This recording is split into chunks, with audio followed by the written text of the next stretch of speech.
ఎక్కడ నెగ్గాలో కాదు, ఎక్కడ తగ్గాలో తెలిసిన వాళ్ళే తెలివైన వాళ్ళు. చాలామందికి తెలివితేటలు ఉండొచ్చు. అంత మాత్రాన వాళ్ళు తెలివైన వాళ్ళు అనుకుంటే పొరపాటే. ఎందుకంటే జ్ఞానం ఉంటే సరిపోదు. దానిని ఎప్పుడు ఎలా వాడాలో తెలిసిన వాళ్ళే గొప్ప.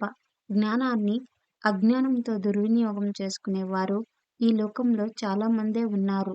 తెలివితేటలు, జ్ఞానం లేకపోయినా పర్లేదు కానీ తెలివి ఉండి కూడా తింగరగా పనిచేసేవాళ్ళు, అజ్ఞానంతో ముందుకు వెళ్ళేవారు బాగుపడినట్లు చరిత్రలో లేదు. మనల్ని ఎవడ్రా ఆపేది అని ముందుకు వెళ్ళిపోవడం కాదు. ముందుకు వెళ్తే వచ్చే పరిణామాలను ఓ అంచనా వేసి ఎలా ముందుకు వెళ్ళాలో తెలుసుకోవడమే విజ్ఞానం. ఆ విజ్ఞానమే లేక చాలామంది తామే గొప్పవాళ్ళమని అనుకుంటారు.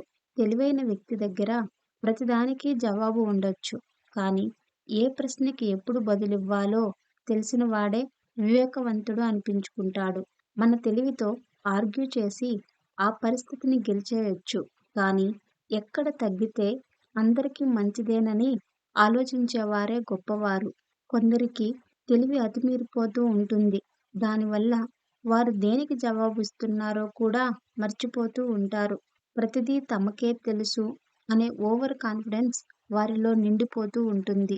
దానివల్ల వాళ్ళు చాలా తెలివిగా బిహేవ్ చేస్తున్నామనుకొని తప్పటడుగులు వేస్తూ ఉంటారు. కానీ వివేకవంతులు అలా కాదు.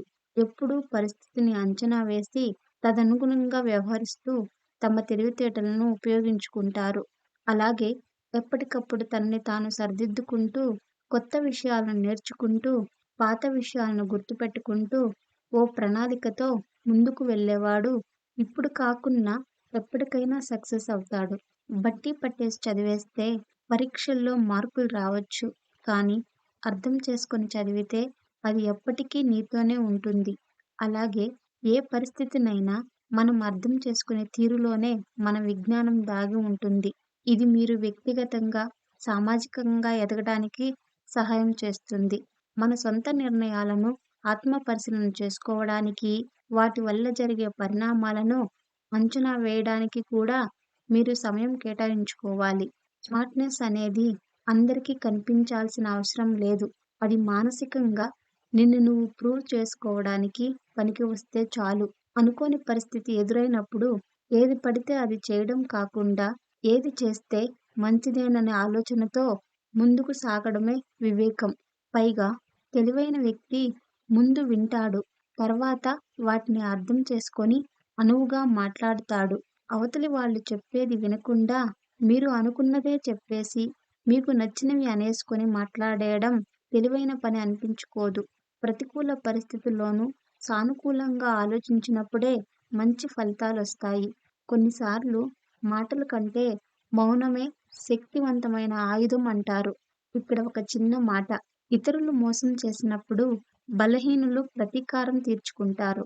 బలవంతులు క్షమిస్తారు. కానీ తెలివైన వారు వదిలేస్తారు. మీరు ఏ పరిస్థితుల్లో ఉన్నారో అంచనా వేసుకొని ముందుకు సాగండి. Thank you so much for watching this video and please support to me.